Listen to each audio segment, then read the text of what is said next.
Hello, everybody. Luke Gromen, FFTT. Hope you're well. Hope you had a great weekend. Going to jump right in. Thank you in advance for all the questions. Really appreciate it. First question is from JD. As we seemingly move closer to a pivot, I noticed that the pivot equals stocks and risk assets soar viewpoint has become the consensus. In my experience, that suggests something else may happen. Any thoughts?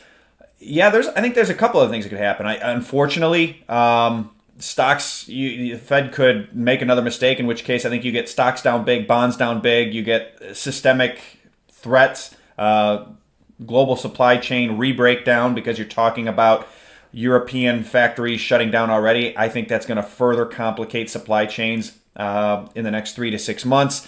That puts more inflation under the system, not less. Basically, you could get a complete economic catastrophe. I think you also geopolitically could have something really bad happen, or you could have something, I won't say really, a big change. Really good from the standpoint of systemic status quo. If you were to beget a new leader in Russia and or a new leader in China that are much more Western friendly, those types of major geopolitical shifts could also be something to the negative in case of a war, to the positive in terms of leadership changes as it relates to status quo. Those are the things I'm watching for. My base case is still, at some point, they pivot. I still think it's much sooner than consensus thinks, but let's watch from here. From HF, can the ongoing UK gilt issues be any kind of a trigger for a financial crisis? In my opinion, yes, absolutely.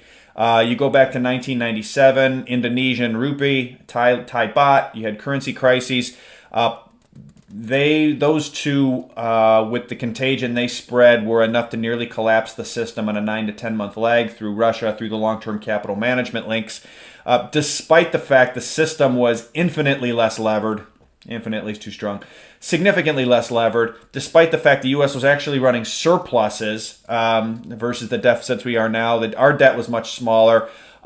In my view, given how much bigger and systemic the UK is relative to Indonesia and Thailand circa 1997, I think that would be a currency crisis or debt crisis out of the UK would be more than enough, much faster than 9 to 10 months to be a trigger for a financial crisis.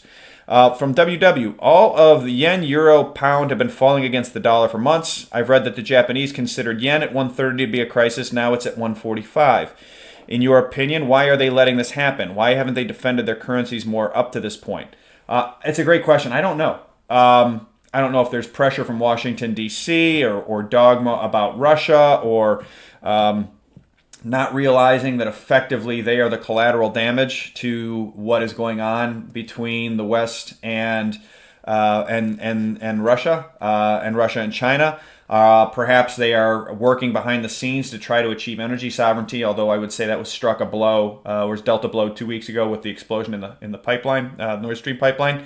So it's a great question. I don't know why they haven't been more aggressive. I do think ultimately, they will be more aggressive if they have to. But maybe they're just sort of taking minor losses and trying to buy time. From SE, mortgage REITs are collapsing. They broke through the March 20 lows like hot knife through butter. Obviously, they're leveraged entities. How does that fit into your thesis? I think it fits in to what we've been saying, which is until the Fed pivots, everything's going to keep breaking.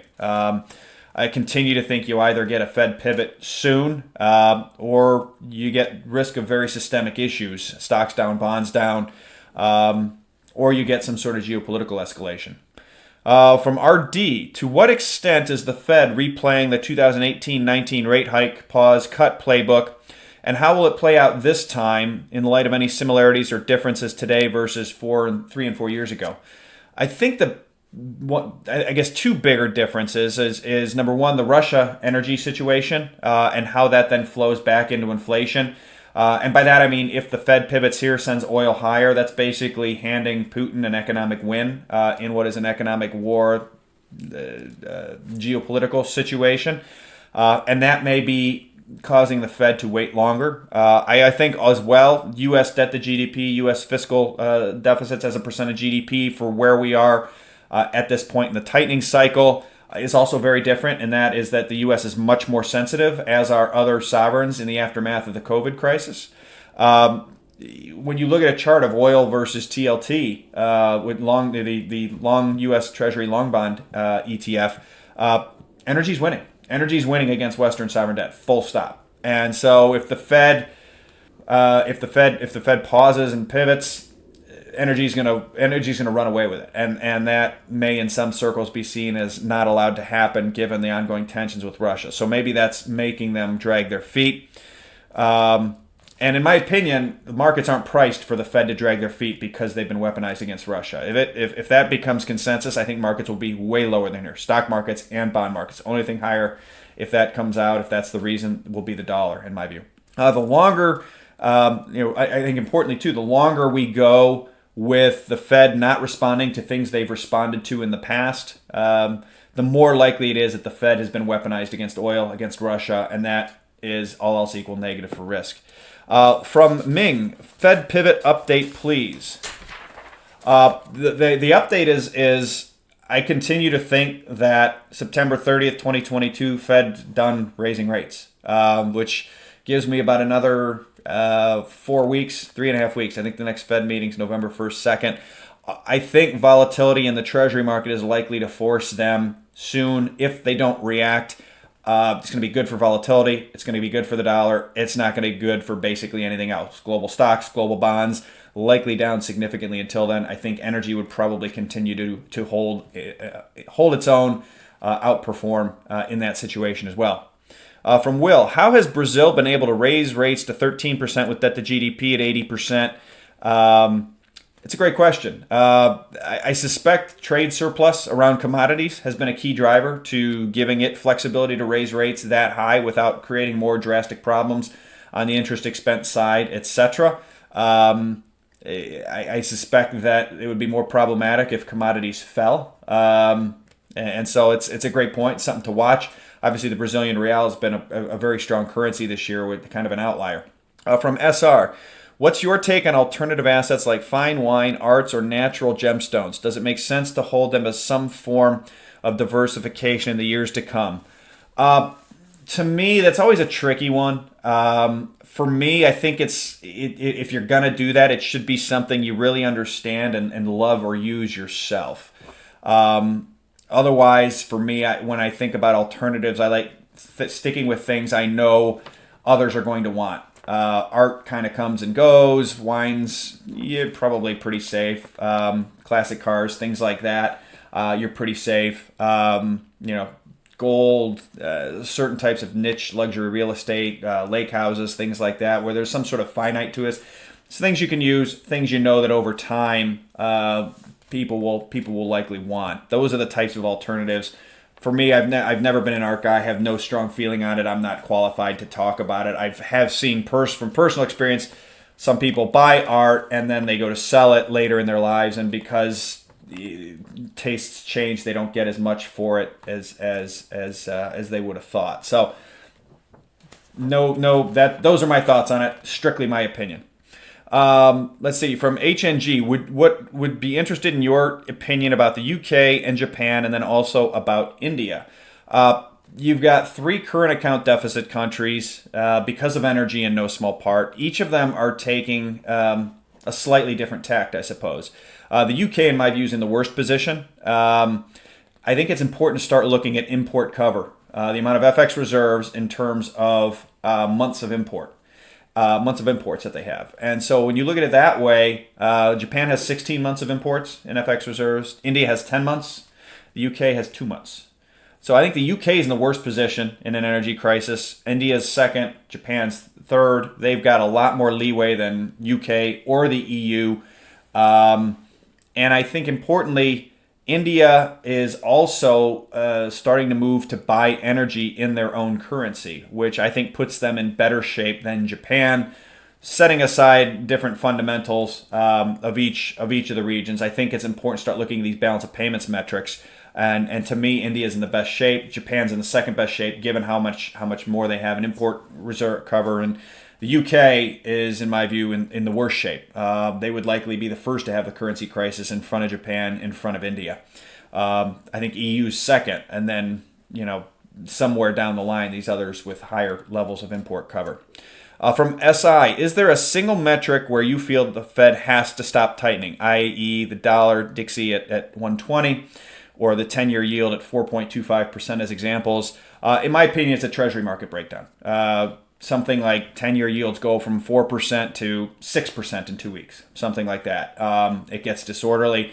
The Fed's going to have to respond to that, in my view. We've seen an example of that at the Bank of England. I think that's the model. From NP, as energy infrastructure continues to disappear, Ukraine getting hit today with Russian artillery and missiles, Nord Stream 2 weeks ago, will financial markets fail first, or will the real world? Or is the answer simply both, and we're witnessing finance get real again? It's a great question. I guess the way I'd answer it is war is inflationary, obviously. There's nothing more inflationary than war. And Western wealth is incredibly debt-backed, as is the global currency system. And furthermore, Western sovereign debt in particular is much higher than emerging market and Eastern sovereign debt in aggregate. And so I guess the longer this goes on, war that is, the worse it is for the status quo financial system through the Western sovereign debt link. Particularly for those that don't have production, and in particular production of energy, production of critical goods, and or gold in their reserves as opposed to Western sovereign debt. So the longer this war goes on, the more it disrupts supply chains, the worse it is for debt.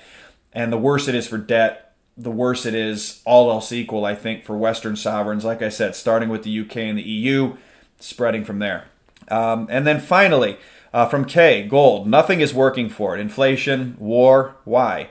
Ultimately, I think in the short run, it's because real rates have been rising, nominal rates have been rising. Quite frankly, I think if you look at if you would have told me rates are going to do what they're going to do at the beginning of this year, and gold would still be at 1,700, I would say that's very good performance.